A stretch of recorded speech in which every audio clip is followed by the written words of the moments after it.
Coming up next on Passion Struck. I think there's nothing that matters more than getting clear on what your life purpose is and not just trying to get through day to day, but also living a life that feels like it's connected to a larger purpose. I think everyone, especially these days, needs to have a purpose that is considerate of other people and that tries to help other people. And it's really incredible. A lot of my career has been focused on helping people who feel suicidal build lives that feel worth living. This goal of just trying to feel better isn't where it's at. We need to live bigger, and that actually helps us improve our mood and the course of our lives. Welcome to Passion Struck. Hi, I'm your host, John R. Miles, and on the show, we decipher the secrets, tips, and guidance of the world's most inspiring people and turn their wisdom into practical advice for you and those around you. Our mission is to help you unlock the power of intentionality so that you can become the best version of yourself. If you're new to the show, I offer advice and answer listener questions on Fridays. We have long-form interviews the rest of the week with guests ranging from astronauts to authors, CEOs, creators, innovators, scientists, military leaders, visionaries, and athletes. Now, let's go out there and become Passion Struck.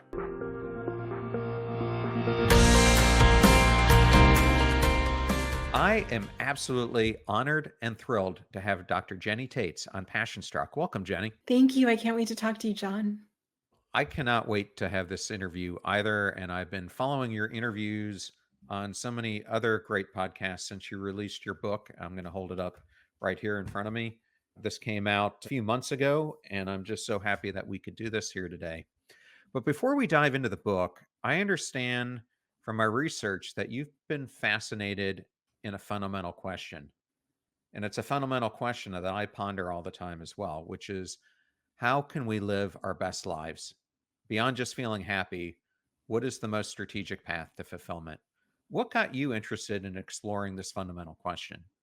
I think there's nothing that matters more than getting clear on what your life purpose is and not just trying to get through day to day, but also living a life that feels like it's connected to a larger purpose. And I think everyone, especially these days, needs to have a purpose that is considerate of other people and that tries to help other people. And it's really incredible. A lot of my career has been focused on helping people who feel suicidal build lives that feel worth living. And I feel like this goal of just trying to feel better isn't where it's at. We need to live bigger, and that actually helps us improve our mood and the course of our lives.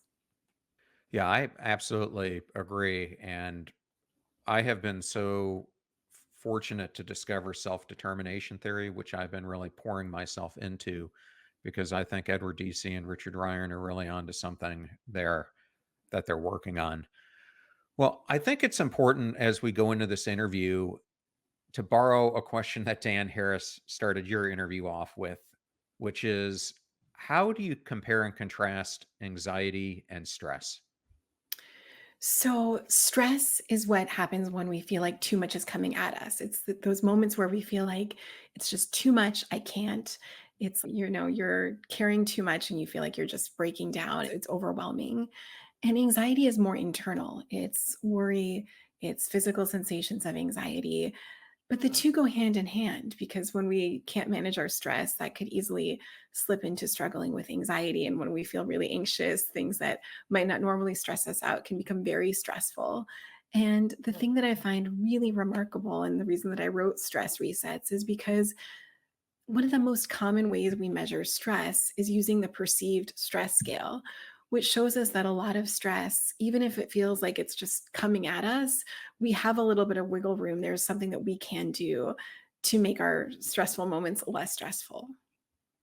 Yes, and I think this is such an important topic because the American Psychiatric Association continues to report that 2 out of 3 Americans say that they're extremely or somewhat anxious about their health, paying bills, keeping themselves and their family safe.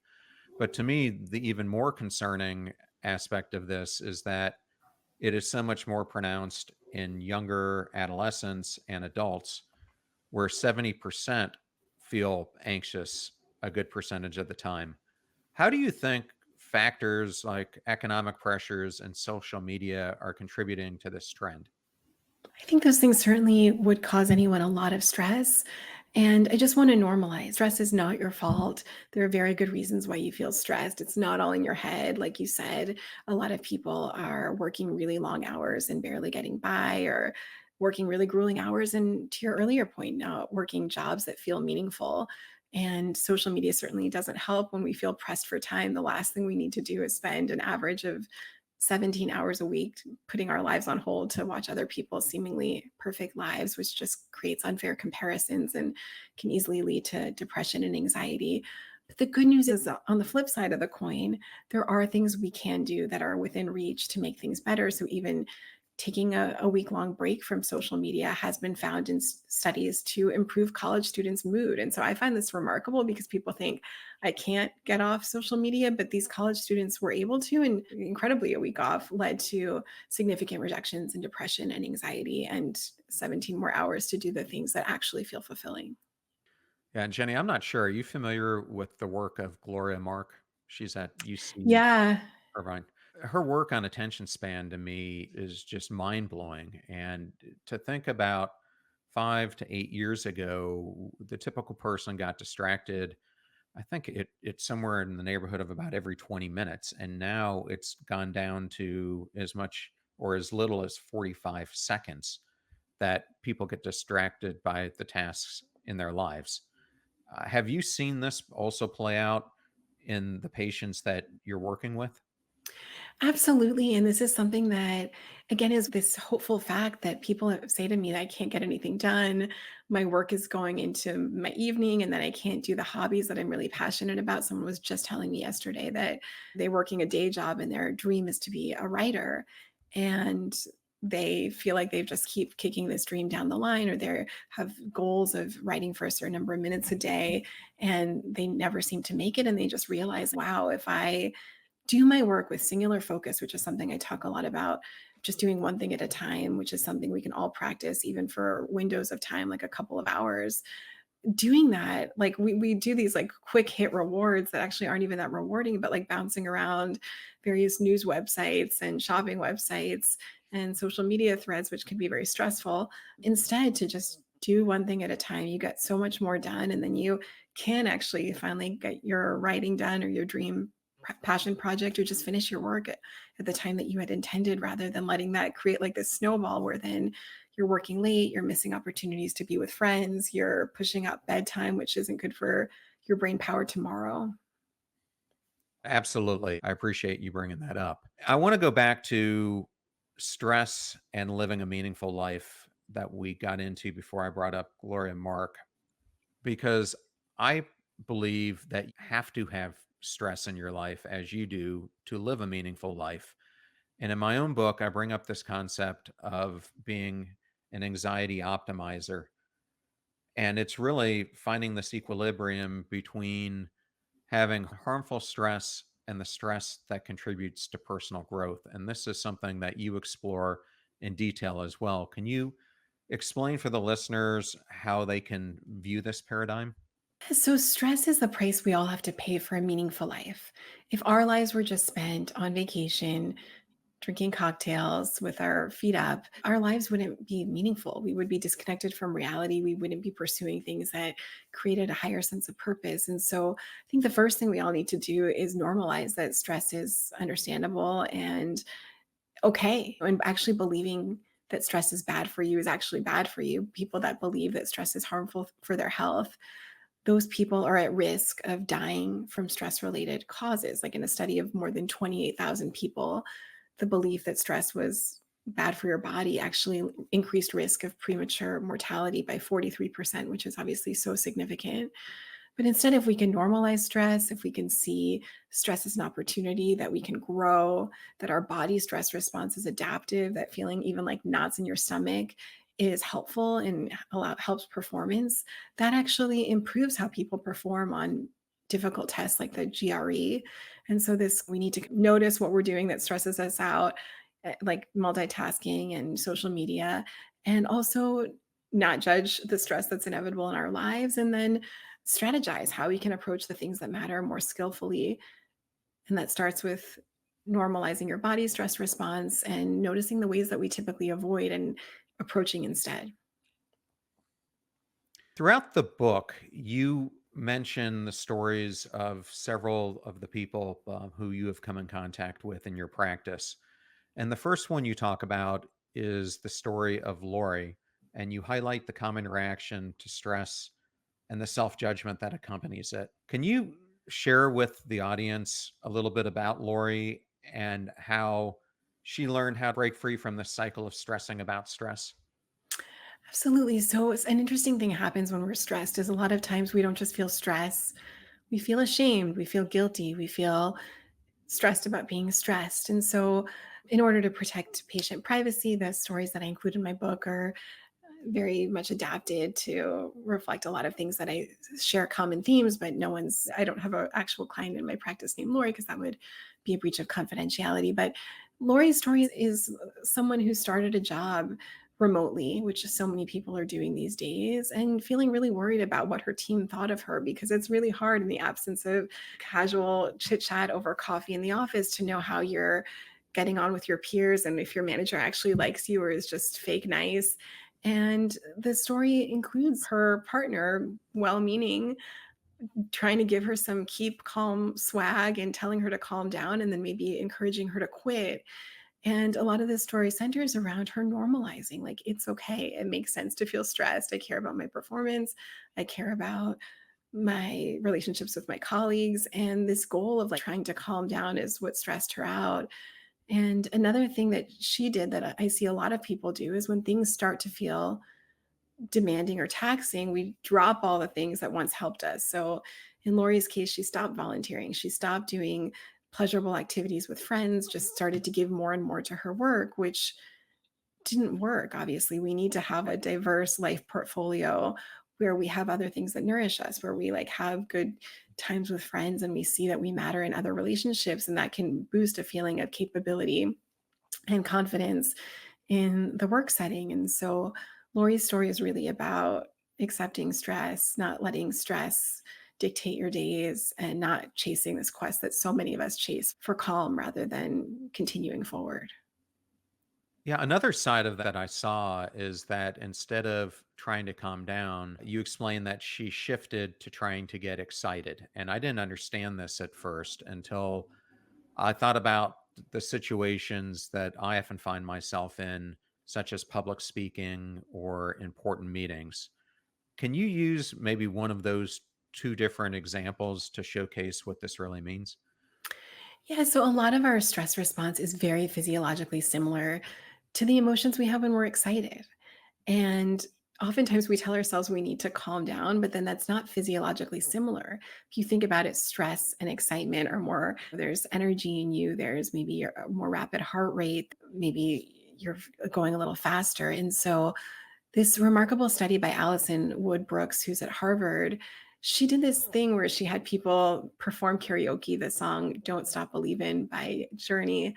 And people that were taught ahead of this practicing karaoke as part of a research study to get excited, to reframe their like what we might typically call our stress response is excitement. Those people performed better. They sang for longer. They were more true to the actual words of the song. So there's something about this like pressure of like our appraisal is everything. Appraising stress as bad and needing to shut it down is not helpful. But seeing it like why did Lori care? Lori cared because she wanted to do well. She was excited about adding value to her team. She was excited about thriving in a new setting. And all of us oftentimes think I need to just be all the way down here when I'm up here. But if we can see that this is actually something that matters to me and reframe it in a more positive direction, it's a lot more tenable. And I think these days, so many of us are trying to feel comfortable and distract ourselves. But if we can see that we can sit with nerves and we can radically accept them, that's a lot more effective. Yeah, it's interesting because you and I were talking about Lori Gottlieb before we get off on the show. Someone that I've been following recently has been Jen Gottlieb, and she seems to be everywhere these days. And it's interesting because when I watch her getting prepared to go on stage, she's doing exactly this. Instead of trying to calm herself down, she's trying to get herself super excited. So when she comes on stage, she's having that energy that people feel from the moment she steps out. And I've seen Ed Millett and other major speakers do this. So I think those are some good examples to highlight also what you were talking about. I mean, you would never enjoy a speech with someone that was, like, too calm, and that might be a good speech to put you to bed, but that wouldn't be a good speech to capture your attention. In chapter 2, you write that in the same way that improving your relationship with stress calls for not judging the experience, an initial first step in regulating your emotions is noticing if you're criticizing what you're feeling. What's the best way for a listener to approach this? Yeah, I think we need to take a step back and look at what are our beliefs around emotions. Do you believe that feeling fear is fear? Does that create fear for you? Because oftentimes people struggle with panic if they're afraid of feeling anxious. Do you feel shame and guilt around feeling angry?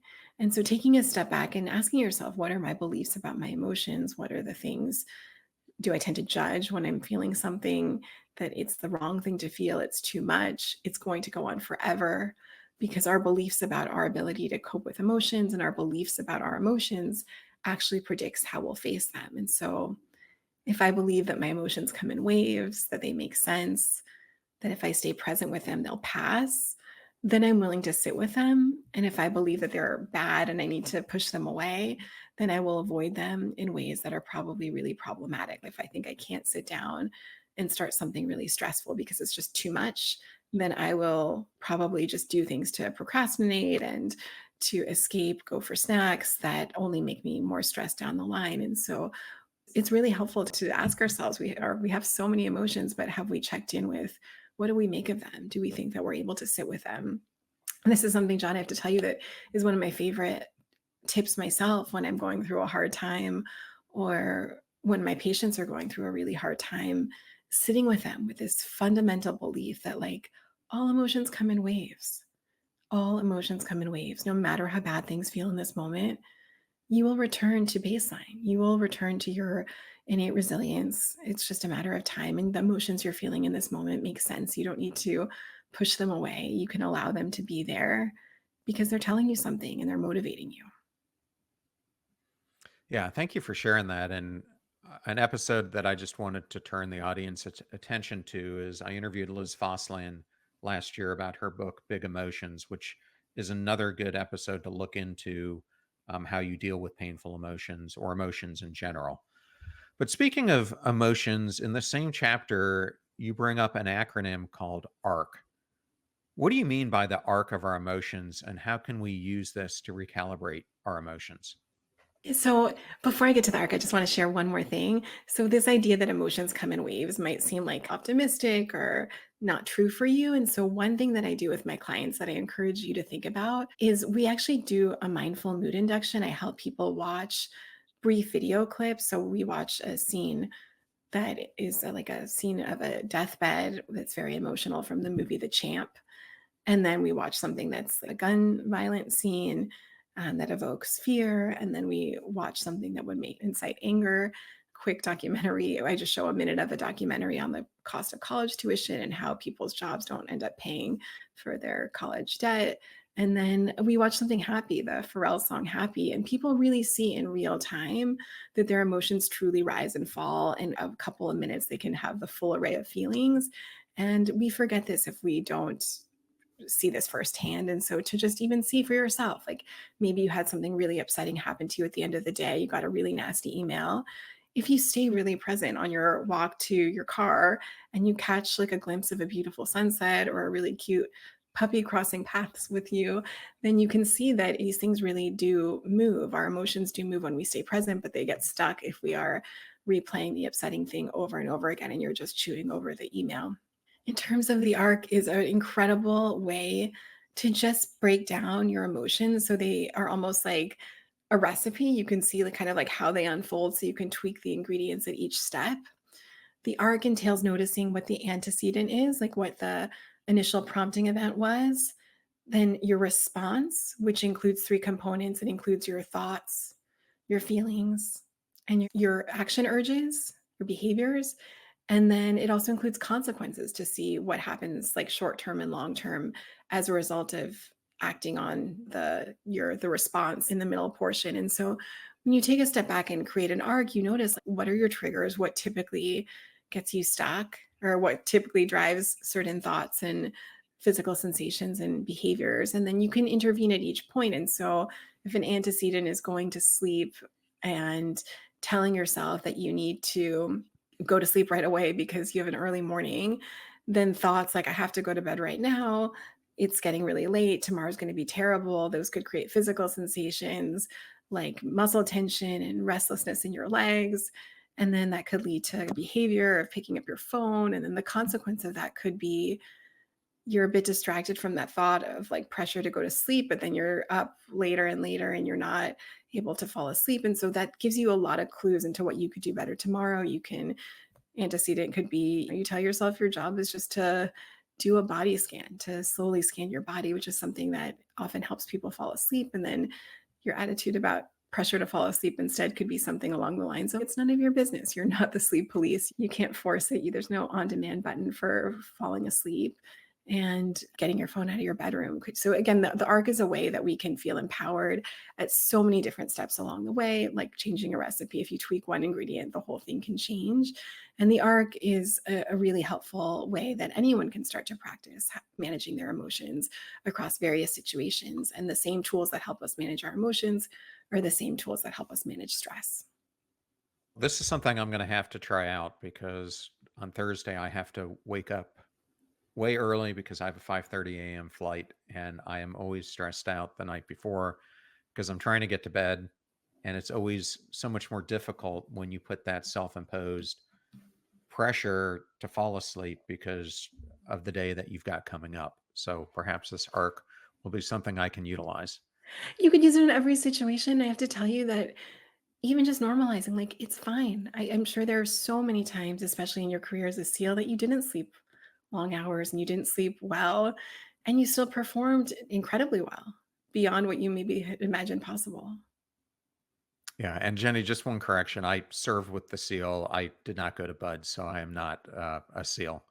But I did have a great time serving with them and did have many times where I was faced with multitudes of situations of sleep deprivations. So you mentioned college in your previous discussion, and in chapter 3 you write about a college student named Max who was having a really hard time relaxing. And this one hit home for me because I have a daughter who's currently a sophomore in college who herself is having issues, I think, with the class load that she has and finding time to relax versus putting the constant pressure of having to study on her shoulders.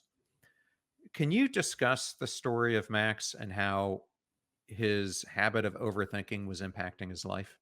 Absolutely. So the story of Max is a story I think all of us can relate to, which is a lot of times if we can't immediately solve a problem, we think we need to keep holding on to it in our mind. And so Max is a college student that was really worried about being able to support not only himself, but his parents because they're immigrants and he wanted to take care of them because they had worked so hard. And on top of his parents, he also has a brother with special needs, and he wanted to have enough income to not only give his parents a break, but also take care of his brother and all of the costs of his various therapies and living expenses. And so too in our own lives, if there's something a goal that we're trying to work towards, it's easy to think that thinking about it and thinking about it is getting us closer to actually doing it. But the thing that we know for sure is that ruminating or replaying and worrying and continuously hovering over something that we can't immediately solve is actually the habit that turns something stressful into chronic stress. It is possible. This is really remarkable. This incredible fact about our resilience. You can have chronic stressors or things over the course of your life that don't affect your health, that don't become like chronic stress and like the bad physical heart disease kind of territory, high blood pressure. But you can also have short term stressors that do. And so the chapter with Max includes 10 different ways out of the rumination habit because a lot of people, I very much related to ruminating when I was in college and as a young adult. And a lot of my clients have told me that they're professional ruminators. And I just want people to know that even if you are a professional ruminator, you can break free of the shackles of rumination. There are a lot of skills and tools that you might not have tried that are counterintuitive that can help anyone. For example, writing about something that's very upsetting for 20 minutes college students who did this over the course of 5 days had reduced scores on rumination 6 months later, also reduced scores on depression. We think when we're just like a news ticker and having a quick, fleeting, stressful thought that we're dealing with it, but we really need to actually go deep into feelings at times. So if there's something that you're really struggling with, actually taking the time to singularly, coming back to this idea of singular focus, to actually dive into it in more detail is different than just juggling it among many other concerns. So that's one thing if there's something serious that you need to actually allow yourself to feel your feelings. And remarkably, on that note, also for people that I see that have had very traumatic events, writing about the trauma over 5 sessions, spanning 30 minutes each session, is actually an evidence based way to treat PTSD that the VA is now rolling out. And so a lot of times we think we have these long-standing habits or we've been through hell and we can't enjoy the moment, but there are actually a lot of new exciting things happening in psychology that are very well researched to help you reclaim this moment and future moments. And then we also often have ruminations that don't help us at all. We just or tell ourselves that we're a loser or no one likes us, and that's just noise. And we need to create ways to develop a spam filter within us. And so I talk a lot about ways that we can create our internal spam filter so we're not responding to noise in this time where there's actually a lot that we need to conserve our energy to actually solve things in our lives. I often talk about that the greatest enemy we will ever face is the person who stares at us in the mirror every single morning, because we are our own worst critic. We're our own worst enemy when it comes to self doubt and confronting fear and everything else. And I know for me, you were talking about some of the treatments at the VA. I am someone who had a lot of PTSD from time that I spent in the military. And I was definitely one of those who had triggers underneath the surface that were causing me to overthink. And it was really when I initially went through cognitive processing therapy to start understanding what those stuck points were, which I think are the same things as the triggers, that I started to realize the impact that they were having. But I then used prolonged exposure therapy, not the writing that you mentioned, to help then get even further into those stuck points to get to the point where they weren't even causing me any issues any longer to overthink. But it does take a lot of work and repetition and sitting with it till you get to a point where you don't ruminate about it at all. And I guess that's what you're trying to explain. Exactly. And it's so refreshing to talk to you because so often people have never heard of some of the treatments that you're mentioning. But for a lot of people have tried a lot of different things. And I want people to know that even if some of these things do take a little bit of time, they're well worth the time. They're life changing and life saving. And you mentioned cognitive processing therapy, and written exposure therapy was tested against 20 sessions of cognitive processing therapy, and the 5 sessions of written exposure performs just as well as the 20 sessions. And so newer things are coming out where maybe it won't just take 5 sessions, but that might not have taken as long as they once did. Or for people that are really worried about the time commitment, there are ways to see change in less amount of time. And I want to hit on Generation Z and college students again. Earlier this morning, I was having coffee with a friend who has a junior in college. As I mentioned, mine's a sophomore. And I also have a 25-year-old son. And I think I see in many kids this generation. I was just on a podcast the other day specifically targeting Gen Z, and it seems like there's just this overwhelming anxiety that they're feeling, and also a sense of unmattering, or they're trying to understand how their life is going to hold significance.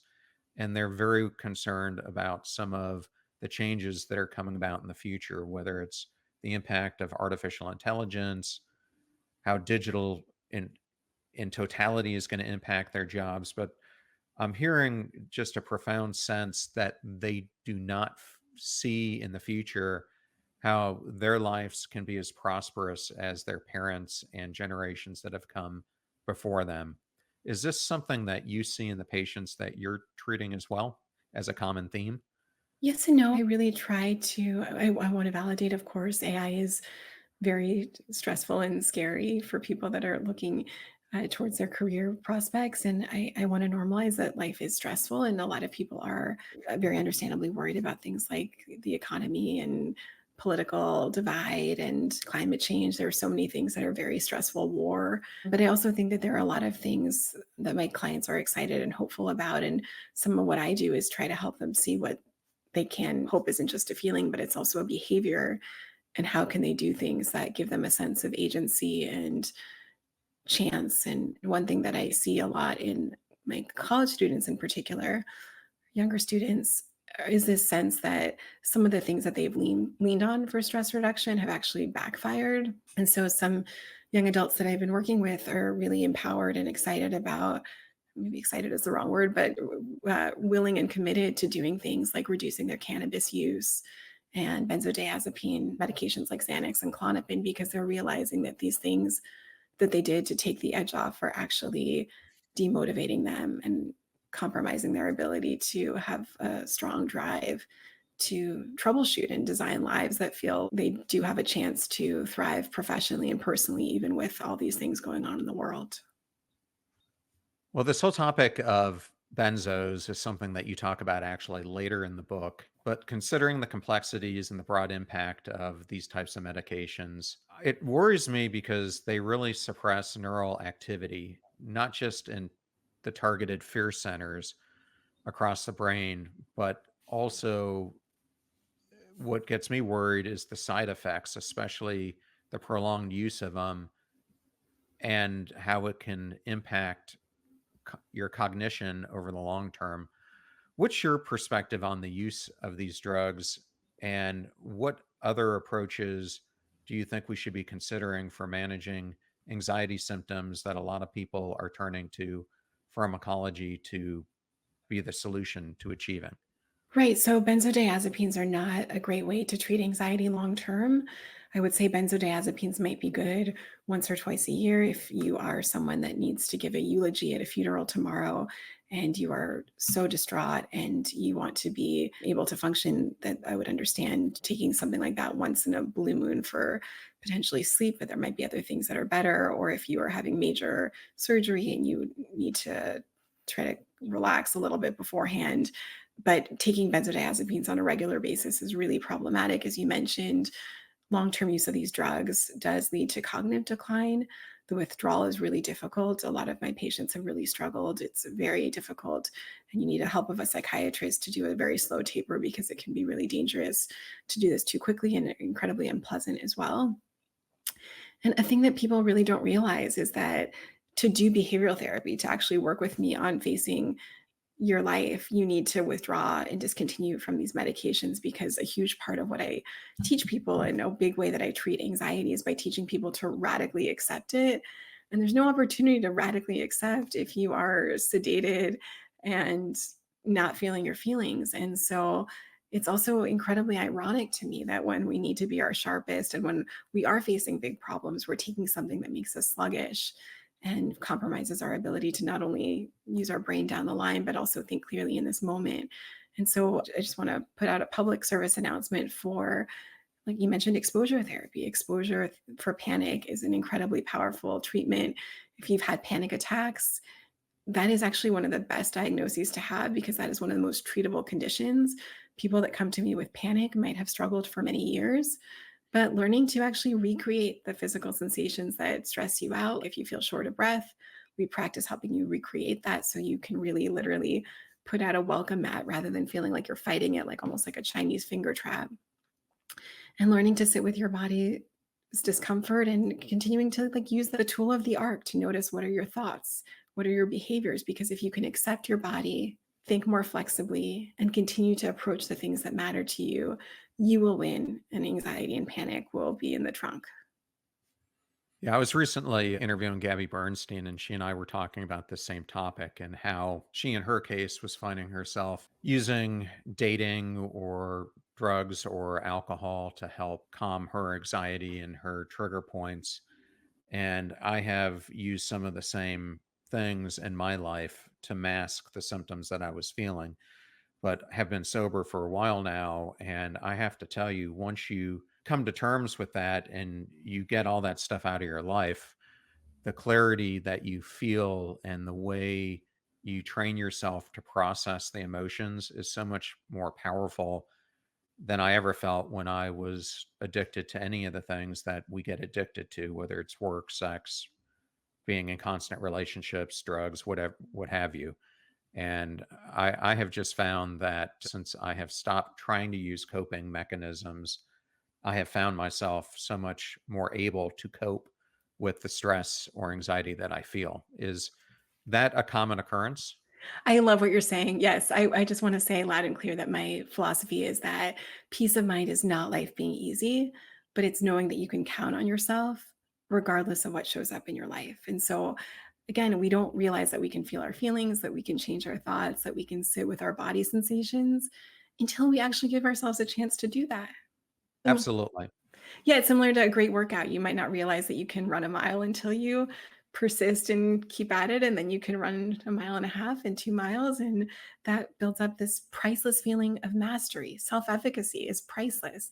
This feeling of, "I did this, I can do this," is so much better than popping a pill. Like, instead, learn some skills, and the skills give you this added dose of confidence and competence and faith. I want to jump to your chapter 5. In this chapter, you talk about a gentleman named Gary who was nicknamed Grumpy Gramps. And as I was reading this, I was thinking of a chapter that I wrote in my book called The Bee and the Turtle Effect. And what I talk about here is that so many of us often consume our lives with the habits of a bee, where we're so much prioritizing the immediate challenges that we're facing and what we're trying to do to overcome them that we don't think about the turtle and the long term dreams and aspirations that we have.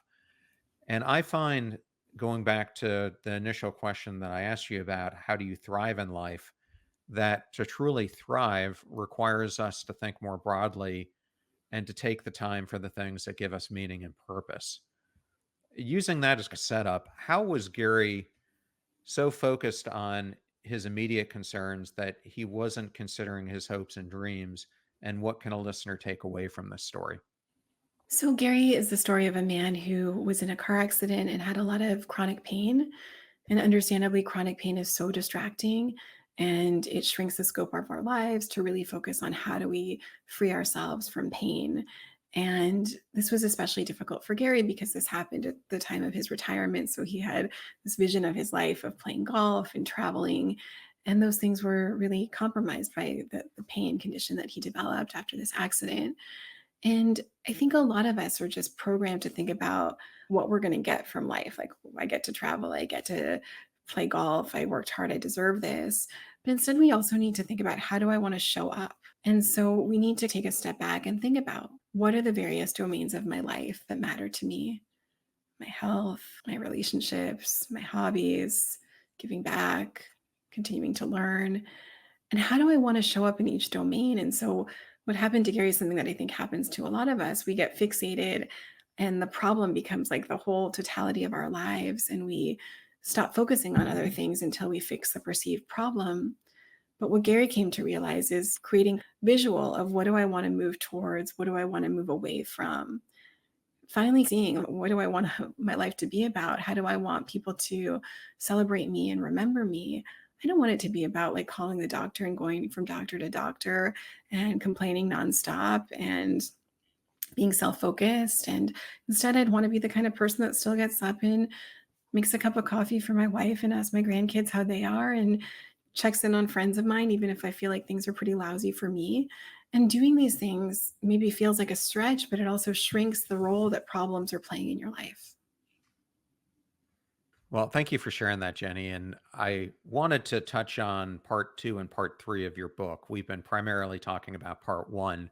Part 2 of the book, you go through a series of stress resets that a reader can use to help them deal with their stress they may be feeling. And I was just going to ask you about a couple of them. So, the sixth one you bring up is something that we talked about a bit earlier, which is name that emotion.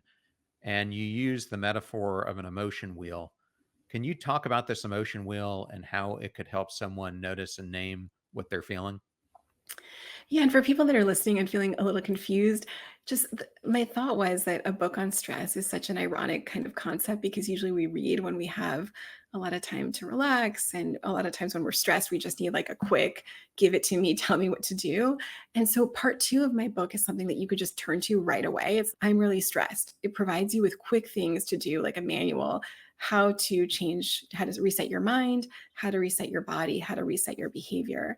And so labeling your emotions actually activates a part of your brain that helps you regulate them. So just putting words on your emotion actually helps you go from feeling like you're swimming in your emotions to giving you a little bit of working distance. And so just labeling, I feel sad, I feel anxious, I feel angry, is a step towards bringing your mind on board, not just letting your emotions drive the ship.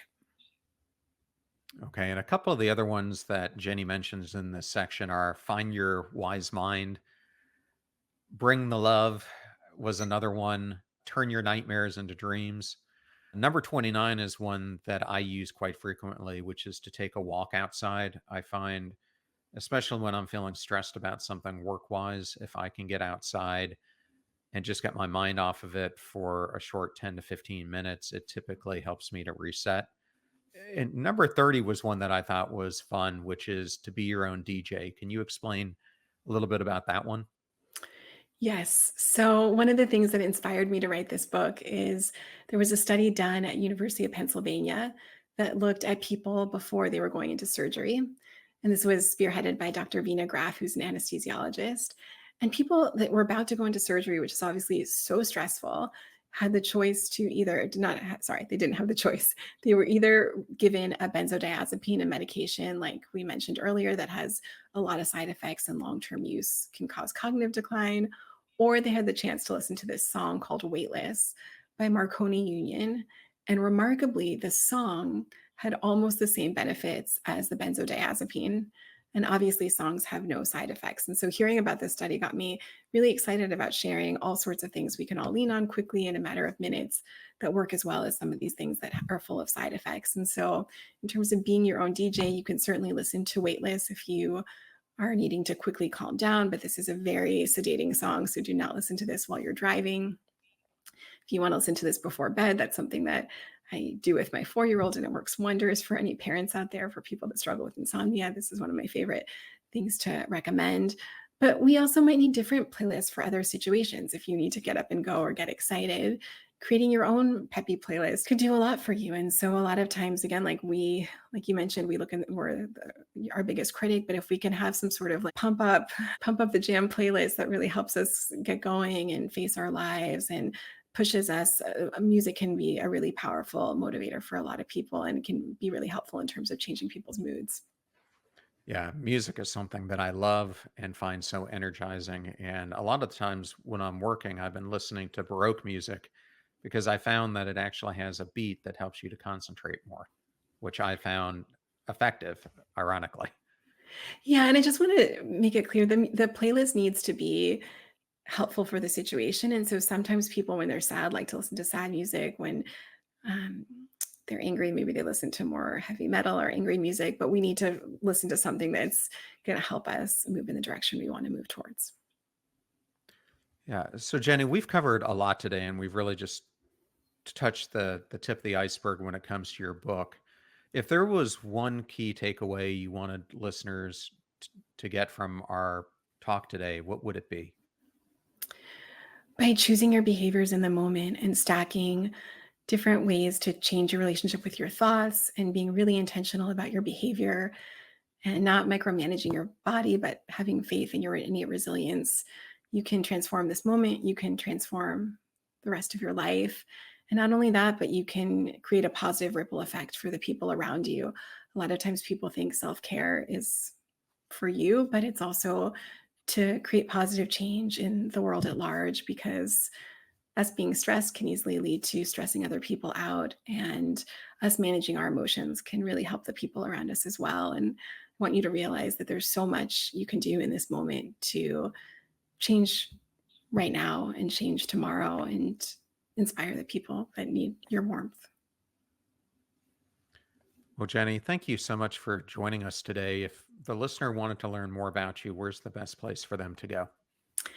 You can visit my website, drjennytaitz.com. You can check out my book.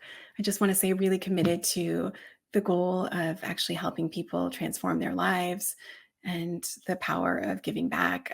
A percentage of proceeds from my book are going to really remarkable causes like the ARC, which helps promote job opportunities for people with developmental disabilities, the Breath, Body, Mind Foundation, which helps people in disaster zones lean on their breathing to have profound ability to change their physiology, and Second Nurture, which is a foster support network. Um, Well, Jenny, thank you so much for being on the show today. It was such a great opportunity to talk to you. And I found this book very helpful. And as I went through it, there are so many easy things that a person can look at this and use in their immediate need if they're feeling a stress response. Thank you, John, and thank you for all your incredible work. What an incredible interview that was with Dr. Jenny Taitz. And I wanted to thank Jenny and Workman Press for the honor and privilege of having her appear on today's show. You're about to hear a preview of a Passion Struck podcast interview that I did with Dr. Terry Walls, who joins us to share her revolutionary approach to health and wellness. Join us to discover how she defied conventional medical wisdom by developing the Walls Protocol, a diet-based treatment plan that transformed her entire life and her fight with multiple sclerosis, as well as how our dietary choices can influence chronic diseases and our overall health. Improving your sleep, improving your exercise, your stress management, we can create a better calmed immune system, less reactive microglia, fewer relapses, less fatigue, better moods, a higher quality of life. And fortunately, my message, because I kept doing the research and publishing it, is finally winning people over that diet really is important, that exercise really is important, that sleep and stress management are, and that modifiable lifestyle factors are just as viable, or just as critical as any disease modifying treatments. So it's certainly possible that you can have a great life. You can still be enjoying your spouse, your kids, your grandkids, even if you have a diagnosis of MS. And there is a whole lot that you can do to support your wellness and your healing journey. Remember that we rise by lifting others. So share this show with those that you love and care about. And if you found today's episode with Dr. Jenny Taitz useful, then definitely share it with them. In the meantime, do your best to apply what you hear on the show so that you can live what you listen. And until next time, go out there and become passion struck.